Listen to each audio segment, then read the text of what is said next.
Mark Tyler came to Denver Gazette. Just want to ask quickly about Mata, just getting a couple Special Teams Player of the Week honors recently. Just how cool it is for you guys in the room to kind of see him get that recognition as he's kind of picked up his play the last couple months. Yeah, Mata's been doing his thing.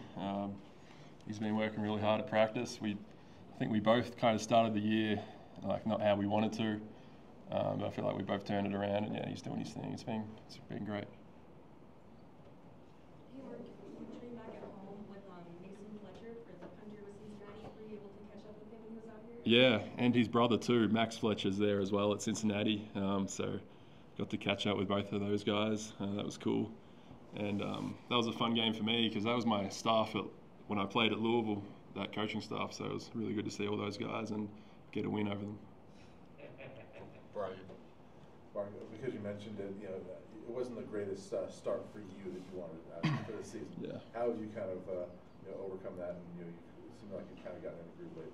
Yeah, I feel like I've been in a good groove the last 4 or 5 weeks. But just getting back to basics, getting back to work during practice, just doing as much as I can, and just building that confidence back up. There was probably 2 or 3 punts that I really wanted back. But yeah, the last month or so I've been in a good groove and yeah, feeling really good.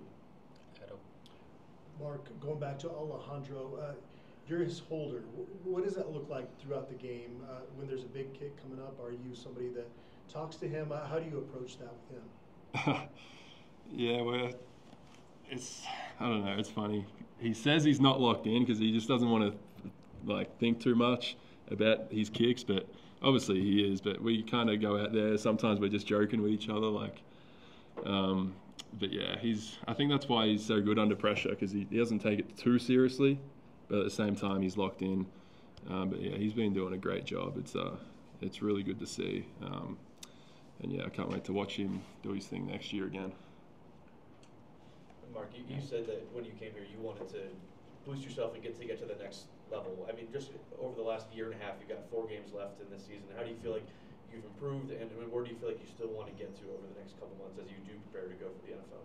Yes, sir. I feel like I'm the best in the country at pinning the ball inside the 10 with those end-over-end punts. Yeah, that's really natural and easy for me. But I got to get more consistent with my spiral punting when we're backed up. But I feel like I've been in a good groove with that the last month, so that's where I got to improve, and I feel like I have recently, and I just got to keep that going.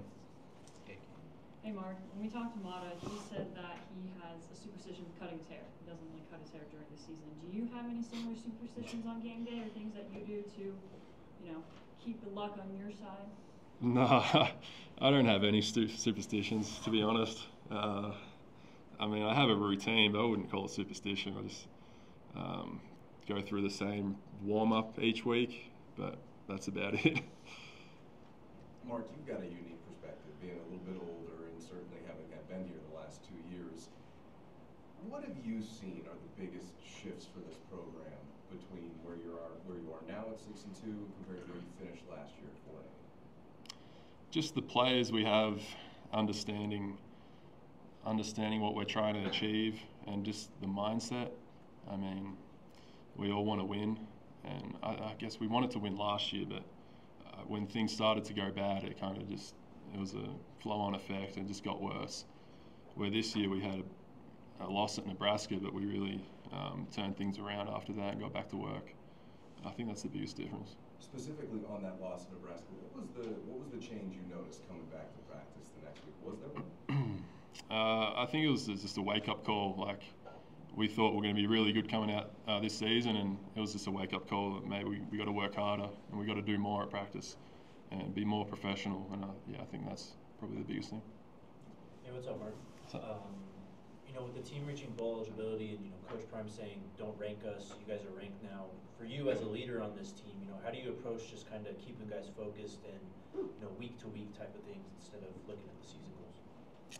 Yeah, so when we came back from the bye week, kind of all the talk was about other teams losing, and now we got a chance to do things this year. But the focus quickly shifted to just this week. That's all we can control this week, and really each day we got to attack each day because you can't look too far ahead in this game because anything can happen. Each week in college football, you see upsets all the time. So we just got to lock in and practice as hard as we can, and that's kind of something I like to preach.